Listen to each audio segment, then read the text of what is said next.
말씀은 예레미야 37장부터 38장까지 있는 말씀 중에 38장 24절에서 28절까지만 봅니다. 38장 24절에서 28절까지 다 찾으셨나요?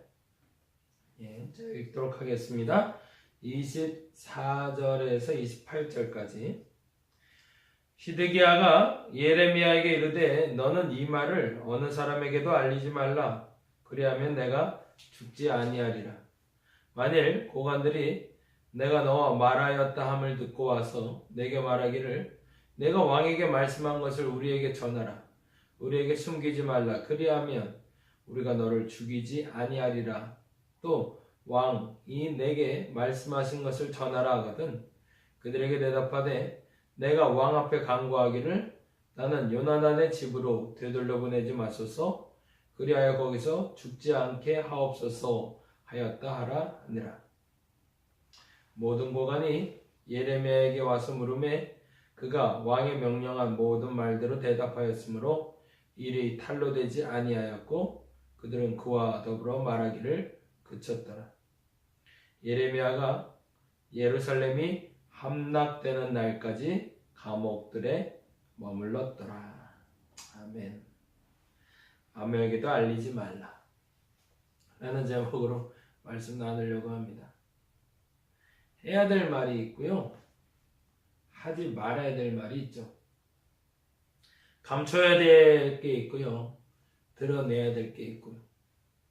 감춰놔야 보물인 게 있고 드러내야 보물인 게 있는 거고, 감춰야 좋은 말이 있고 드러내야 좋은 말이 있습니다.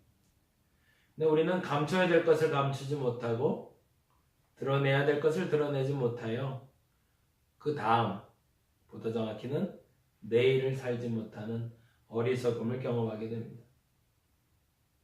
드러내야 될 때 드러낼 수 있고 감춰야 될 때 감출 수 있는, 드러내는 것이 현실적으로 조금 힘들고 어렵더라도 드러내는 것이 내일을 보장할 수 있다면 드러낼 수 있는, 근데 만일에 드러내는 것이 내일을 망가뜨릴 수 있다면 감출 수 있는 저와 여러분이 되었으면 좋겠습니다.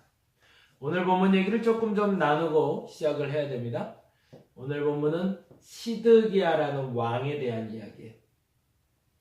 시드기야가 누구냐면 이스라엘의 마지막 왕, 우리나라로는 순종 정도 보면 되실 것 같아요. 제가 이제 새벽에도 계속 그 설명을 들었는데 잘 기억하셨다가 요게 이렇게 맞물려 가면 훨씬 더 이해하기가 쉬울 것 같습니다. 보세요. 우리나라에도 철종, 고종, 순종 때가 있었죠. 철종은 강화도령이라고 불리는, 그러니까 왕족의 계보가 끊어질 것 같아서 어떡하지 그러다가 찾고 찾아서 왕의 멧대손, 뭐 이렇게 사돈의 팔촌까지 찾아서 데려온 왕이죠. 그리고 나서 고종이 들어섭니다. 그리고 순종이 들어서죠. 근데 이 고종을 건너가서 순종이 될 때 이 순종은, 죄송하지만 제가 감히 왕을 그렇게 말하면 안 되지만 꼭두각시 역할을 했다. 어떤 일이죠? 일제시대가 시작되면서 그 일본의 식민 통치가 시작될 때 그냥 이름만 왕, 통치의 권한도 없고 능력도 없고 그냥 말 그대로 상징성 있는 왕을 만들어 놓은 것이 순종이었죠. 그래서 순종 이후로 대한제국이 멸망하고 일제 침략기가 시작이 되게 됩니다. 물론 이 대한제국은 고종황제 때 시작이 되게 되죠. 그래서 우리나라의 역사로 철종, 고종, 순종을 보는 것처럼 여러분이 보실 때 이스라엘 백성들의 역사를 볼 때 이 고종과 같은 사람을 요시야라는 사람으로 보시면 좋겠고요.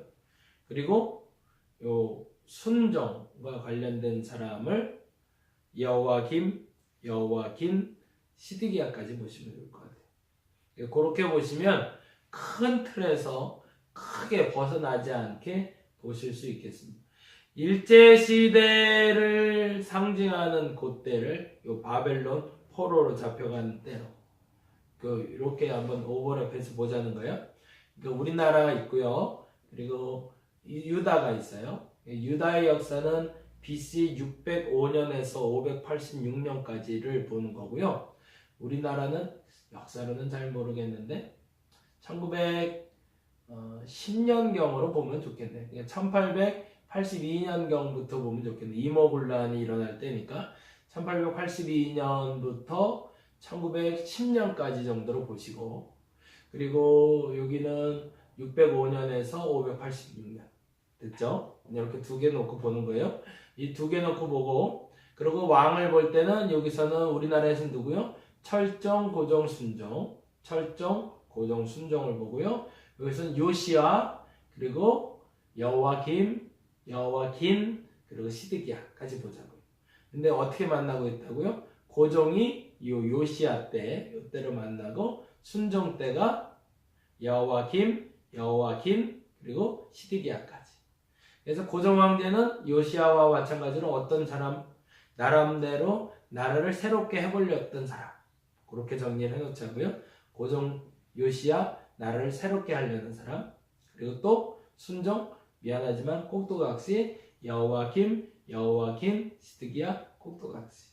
그럼 이 여호와김, 시드기야라는 사람이 어떤 역할을 하면서 꼭두각시 역할을 했는지를 좀 살펴볼게요.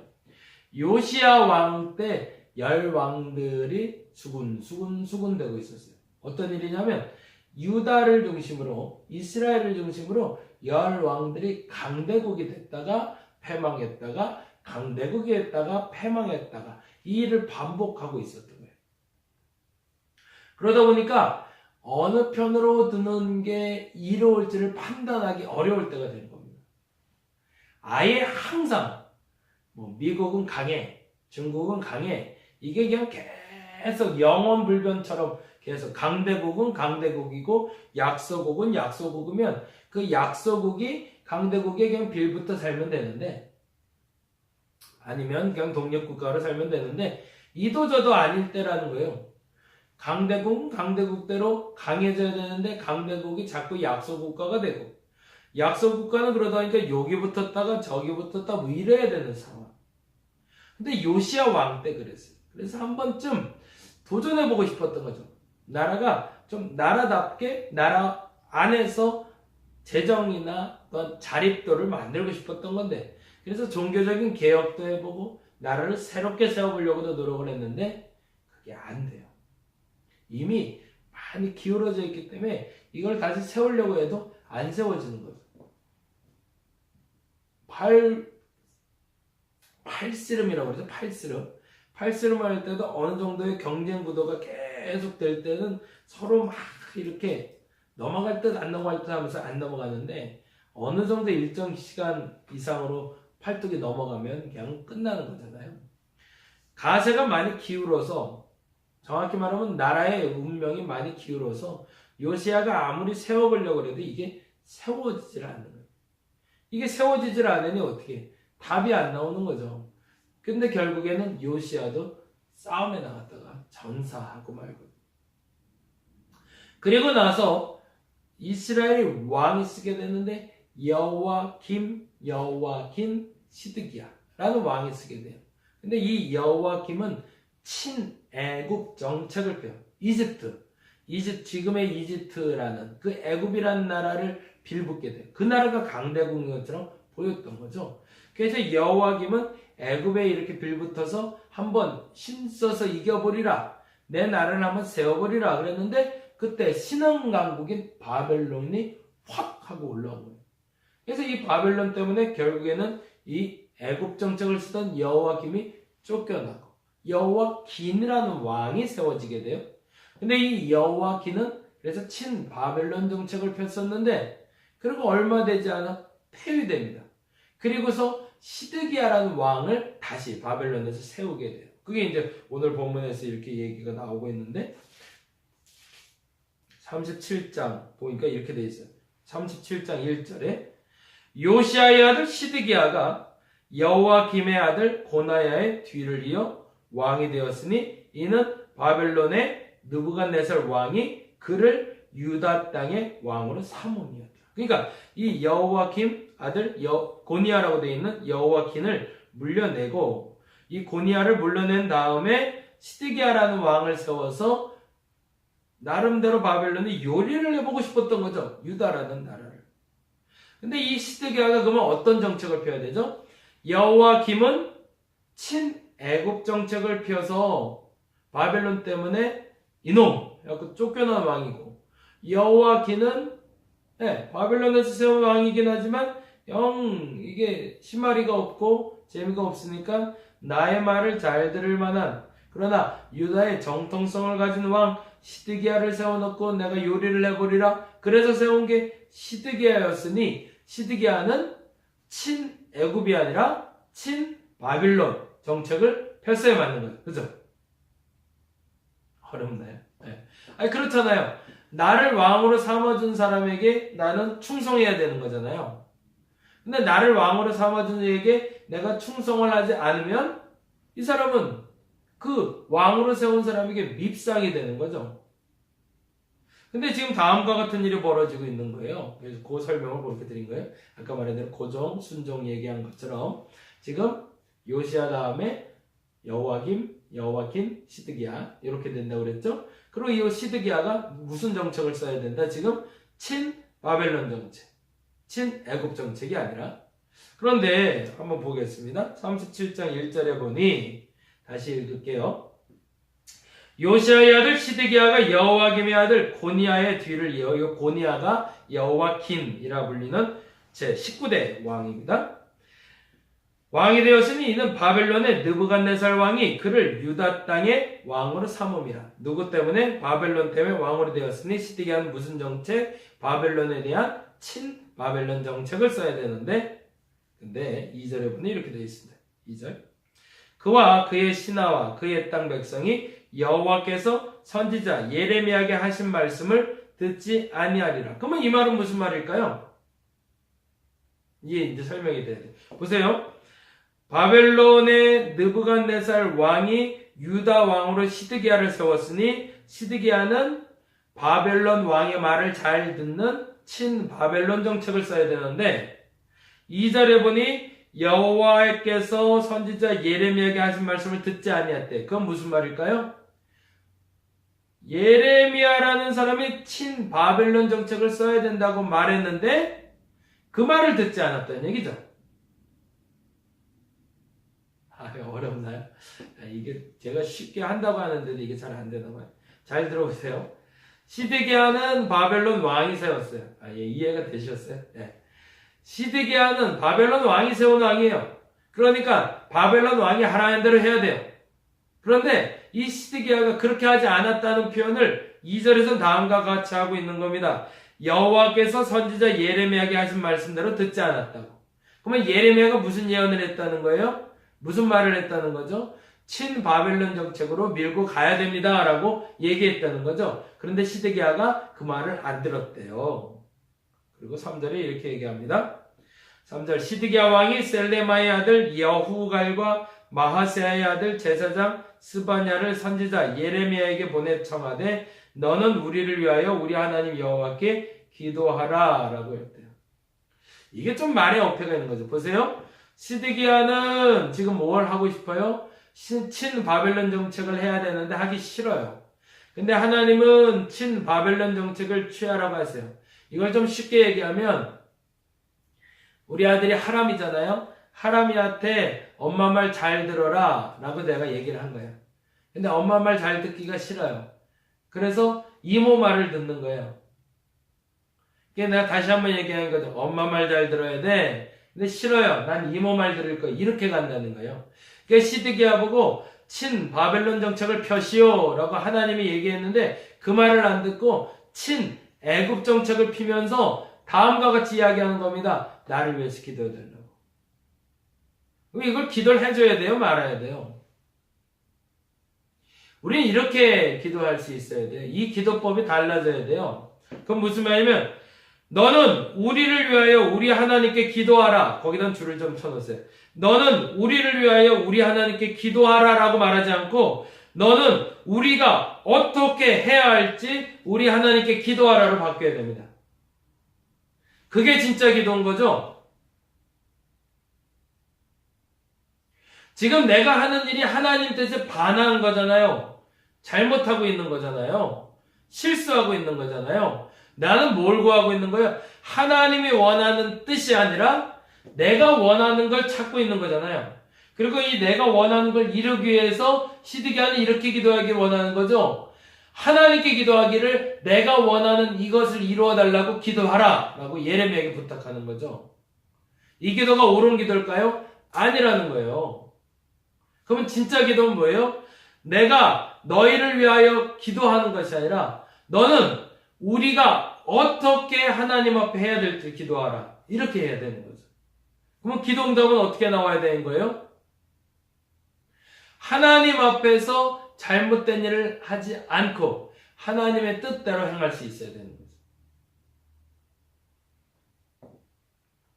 근데 당시에 4절에 보니까 예레미야가 갇혀있지 않았으므로 백성 중에 출입하다가 그렇게 기도를 한 듯합니다. 하나님 뜻대로 이루어달라고가 아니라 시드기야의 요청대로 기도를 해줬던 것 같아요. 왕이 원하는 대로 되기를 원하나이다. 왕이 간절하니까. 그런데 재미난 일이 벌어졌어요. 5절에 보니 이렇게 되어 있습니다. 바로의 군대가 애굽에서 나오매 예루살렘에 에워쌌던 갈대아인이 그 소문을 듣고 예루살렘에서 떠났더라. 여기다 동그라미를 바로의 군대라고 있는데 이 바로는요 애굽을 얘기해요. 애굽의 파라오라고 그러죠. 파라오. 애굽의 왕은 파라오라고 그러잖아요. 이 파라오가 성경엔 바로라고 표시가 되거든요. 무슨 말이냐면 애굽의 군대가 왔다는 거예요. 애굽의 군대가 애굽에서 나왔대요. 이집트 군대가 이집트에서 왔대요. 이집트 왕이 이집트의 군대를 끌고 왔다는 거예요. 무슨 일이에요? 시드기야가 친바벨론 정책을 아니라 친애굽 정책을 피고 있었던 거죠. 우리를 위하여 기도하라는 그 말대로 그는 하나님의 뜻인 친바벨론 정책이 아니라 친애굽 정책을 피면서 애굽에다 도와달라고 요청을 했던 겁니다. 일본이 우리를 침략하려고 하니 미국 보고 도와달라고 얘기했던 것처럼 그렇게 얘기를 하고 있었던 거죠. 그러자 예루살렘을 에워쌌던 갈대아인, 이 갈대아인의 줄을 쳐놓으시고 갈대아인은 바벨론을 얘기합니다. 애굽의 군대가 예루살렘을 들어오니 예루살렘에 있던 갈대아인이 소문을 듣고 떠났대요. 오라? 기도응답이 된 거네요. 그쵸? 내가 원하는 대로 됐네요. 그러면 시드기야는 어떻게 해야 돼요? 감사를 하거나 아니면 예레미야에게 고마움을 표현해야 되는 거죠. 그런데 그때 아주 재미난 일이 벌어져요. 6절부터 이렇게 되어 있습니다. 여호와의 말씀이 선지자 예레미야에게 임하여 이르시되 이스라엘 하나님 여호와께서 이와 같이 말씀하셨대요. 너희를 보내어 내게 구하게 한 유다의 왕에게 아뢰라. 유다의 왕은 누굴까요? 시드기야를 얘기하겠죠. 너희를 도우려고 나왔던 바로의 군대는 다시 자기 땅 애굽으로 돌아갈 거래요. 그들은 너희 안 도와줄 거래요. 고종 황제가 미국 보고 좀 도와달라고 부탁을 했었는데 미국이 도망가 버렸잖아요. 일제시대 때. 마찬가지로 애굽이 도망갈 거래요. 그리고 8절에 갈대아인이 다시 와서 이성을 쳐서 떼어서 불사를 해요. 다시 바벨론에 올 거래요. 그리고 이렇게 얘기합니다. 여호와께서 이와 같이 말씀하시느라 너희는 스스로 속여 말하기를 갈대아인이 반드시 우리를 떠나리라 하지 말라. 그들이 떠나지 않으리라. 가령 너희는 너희를 치는 갈대아인의 온 군대를 쳐서 그 중에 부상자만 남긴다 할지라도 그들은 각기 장막에서 일어나 이성을 불사르리라. 그런데 뭐하라? 친 바벨론 정책을 펴야 된다는 거죠. 그러자 시드기야가 왕궁에서 예레미야를 붙잡아 가둬놓고 이렇게 물어봅니다. 17절에 보니까 시드기야 왕이 사람을 보내어 그를 이끌어내고 17절입니다. 시드기야 왕이 사람을 보내어 그를 이끌어내고 왕궁에서 그에게 조용히 비밀이 물어 이르되 여호와께 받은 말씀이 뭐냐? 이건 무슨 일이냐면 그렇게 예언한 예레미야를 배신죄가 걸려서 감옥에 가둬버리거든요. 그러자 시드기야가 궁금증이 나서 예레미야에게 다시 물어보는 거예요. 너 지금 몸도 갇혀 있는데 야 잘 생각해야 돼. 내가 너 죽일 수도 있고 살릴 수도 있어. 너 지금 하나님한테 무슨 말 들었는지 잘 얘기해줘. 그 말은 뭐예요? 시드기야가 자기가 듣고 싶은 얘기 해달라는 거잖아요. 그래서 비밀이 불러서 이렇게 얘기했다는 겁니다. 여호와께로부터 받은 말씀이 있냐? 그러자 예레미야가 얘기합니다. 대답하되 있나이다. 또 이르되 왕이 바벨론 왕의 손에 넘겨지리라. 뭐하라는 친 바벨론 정책 치라는 거예요. 예레미야가 다시 시드기야 왕에게 이르되 내가 왕에게나 왕의 신하에게나 이 백성에게 무슨 범죄를 하였기에 나를 오게 가두셨나이까. 바벨론 왕이 와서 왕과 이 땅을 치지 아니라고 예언한 왕의 선자들이 이제 어디 있나이까. 내 주 왕이여 청하건대 내게 들으시며 나의 탄원을 받으사 나를 서기관 요나단의 집에서 돌려보내지 마옵소서. 내가 거기서 죽을까 두려워하네. 아마도 이 요나단이 예레미야를 죽이려고 했던 것 같아요. 그리고 21절에 이렇게 얘기합니다. 이에 시드기야 왕이 명령하여 예레미야를 감옥들에 두고 떡 만드는 자의 거리에서 매일 떡 한 개씩 그에게 주매 성중에 떡이 떨어질 때까지 이르니라. 예레미야가 감옥들에 머무니라. 시드기야가 듣고 싶었던 이야기를 들었다면 예레미야를 풀어줬겠죠. 근데 듣고 싶은 얘기를 듣지 않으니까 가둬놓은 거죠. 근데 마음에 꺼림칙하니까 죽이지는 않고. 무슨 얘기라고 하죠? 너는 우리를 위하여 우리 하나님께 기도하라라는 말하고 바뀌질 않은 거죠. 뭘 하고 싶은 거예요? 내 방법을 하나님을 도구 삼아 이루고 싶은 거죠. 내가 하고 싶은 일을 하나님을 도구 삼아 이루고 싶어서 시드기야는 계속 예레미야에게 요청하는데 예레미야가 그 말을 안 하니까 가둬놓고 또 묻는 겁니다. 그리고 38장 14절에 보니 다시 한번 또 이렇게 되어 있습니다. 38장 14절 또 시드기야가 물어요. 그거 뭐예요? 너 그동안 고생했으니까 이제는 내게 얘기해달라는 겁니다. 무슨 얘기를 하라는 거죠? 내가 듣고 싶은 얘기를 하라는 거예요. 14절입니다. 시드기야 왕이 사람을 보내어 선지자 예레미야를 여호와의 성전 셋째 문으로 데려오게 하고 왕이 예레미야에게 이르되 내가 내게 한 가지를 물으니 한마디도 내게 숨기지 말라. 그러자 15절에 예레미야가 이렇게 얘기합니다. 예레미야가 시드기야에게 이르되 내가 이 일을 왕에게 아시게 하여도 왕이 결코 나를 죽이지 않으시려니까? 나 안 죽일래요? 그러면은 얘기할래요. 근데 안 들을걸요? 가령 내가 왕을 권한다 할지라도 왕이 듣지 아니하시리이다. 무슨 말이에요? 예레미야의 마음은 변치 않은 거죠. 친바벨론 정책 펴야 됩니다. 항복하셔야 됩니다. 잡혀가실 겁니다. 그러다 죽습니다. 그러니 항복하십시오라는 얘기를 계속하고 있는 거거든요. 그러자 16절에 또 똑같이 이렇게 표현이 됩니다. 시드기야 왕의 비밀이 예레미야에게 맹세하여 이르되 우리에게 영혼을 주신 여호와께서 살아계심을 두고 맹세하노니 내가 널 죽이지도 아니하겠고 내 생명을 찾는 그 사람들의 손에 넘기지도 아니하리라. 그러자 예레미야가 하나님께 받은 말씀을 그대로 이렇게 선포합니다. 예레미야가 시드기야에게 이르되 만군의 하나님이신 이스라엘 하나님 여호와께서 이와 같이 말씀하십니다. 뭐라고요? 내가 만일 바벨론의 왕 고관들에게 항복하면, 지금 계속 이 얘기를 하고 바벨론보다 정확히는 항복해야 된다. 그래야 산다. 내 생명이 살겠고 이 성에 불사람을 당하지 않겠고 너와 내 가족이 살려니와. 내가 만일 나가서 바벨론의 왕 고관들에게 항복하지 아니하면 이 성에 갈대아인의 손에 넘겨가리니 그들이 이 성을 불사를 것이며 너는 그들의 손에서 벗어나지 못하리라. 근데 그때 시드기야의 본심이 드러납니다. 왜 항복하라 했는데 항복하지 않는지. 도대체 시드기야가 듣고 싶은 얘기는 뭔지. 뭐였죠? 항복하지 말라는 얘기를 듣고 싶은 거죠. 왜 그렇게 기도해달라고 자꾸 요청했는지 19절에 이렇게 얘기합니다. 시드기야 왕이 예레미야가 말한 하나님의 뜻을 따르지 못하는 가장 큰 이유입니다. 시드기야 왕이 예레미야에게 이르되 나는 갈대아인에게 항복한 유다인을 두려워한다. 그것 때문이죠.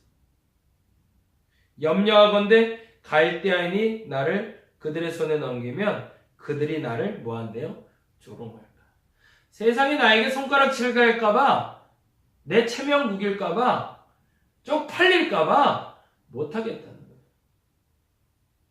그래서 생명 내놓겠다는 겁니다. 창피한 일을 어떻게 당하냐? 내가 또 가오가 있지.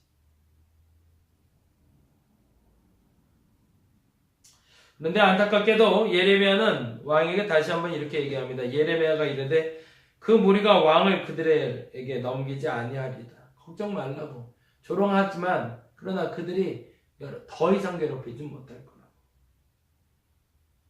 원하옵나니 내가 왕에게 아뢰는 바처럼 여호와의 목소리에 순종하소서. 그리하시면 왕이 복을 받아 생명을 보존하리라. 그 복이라 말할 수는 없지만 생명도 보존하고 전쟁도 일어나지 않고 가족들도 살 거라는 거죠.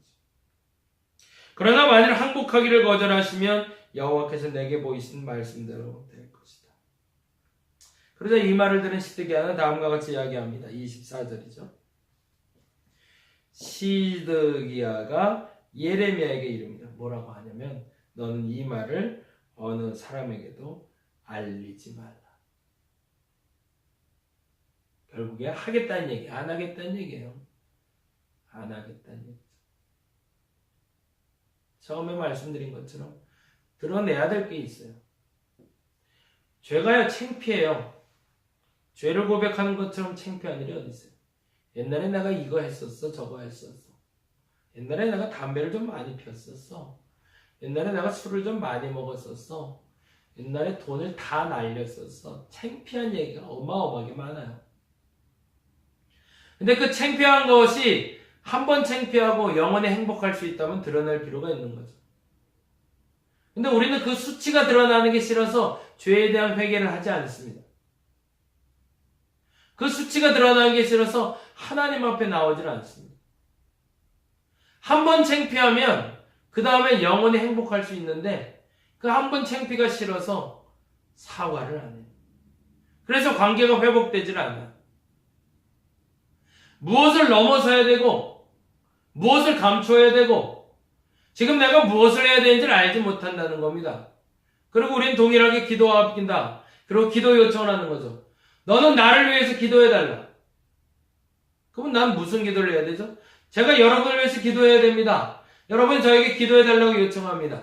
그러면 저는 여러분의 원이 이루어달라고 기도하지 않을 겁니다. 왜요? 그건 하나님의 방법이 아니니까.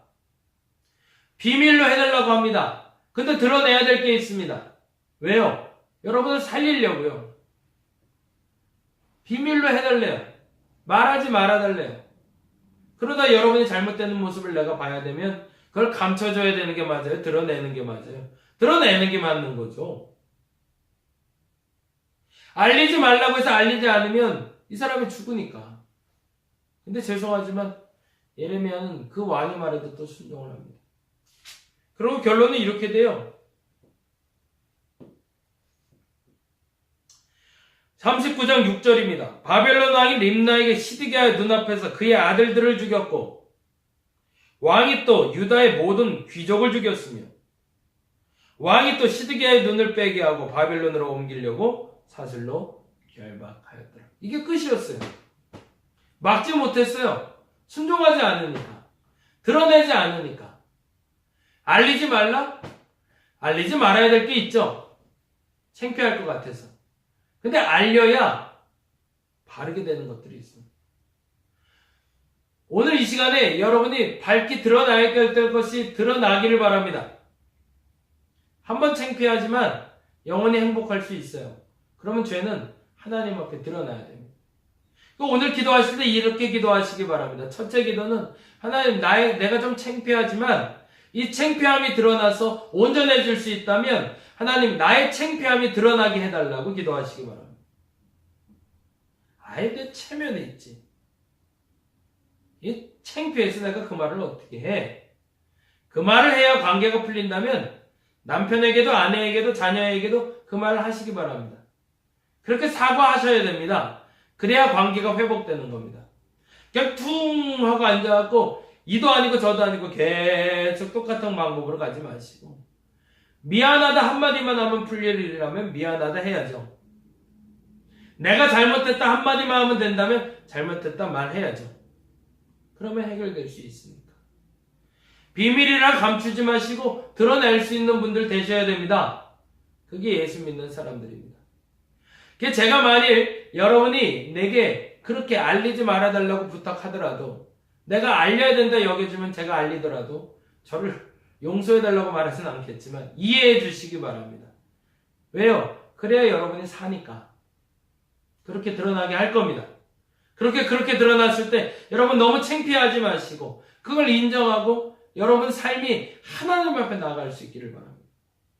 시드기야처럼 버림받는 어리석음이 없었으면 좋겠어요. 시드기야가 뭘 두려워했다고요? 종국에 두려워한 건 하나님이 아니라 창피함을 받는 것, 조롱함을 받는 것, 손가락질 받는 걸 두려워해서 하나님을 두려워하지 않아서 결국에는 가족도 몰살당하고 그 눈도 뽀지게 된 것처럼 뽑히게 된 것처럼 우리는 그런 실수는 하지 말아야 되지 않겠냐는 겁니다. 아무에게도 알리지 말라? 왜? 창피하니까? 죄가 드러날까봐? 그렇다면 이제 더 이상 우리는 그 기도는 안 할 수 있기를 바랍니다. 주 앞에서 그 죄가 밝히 드러나 하나님 앞에 온전해졌습니다. 하나님이 바로 세우기를 원하는 그 시간에 바로 세워주셨습니다.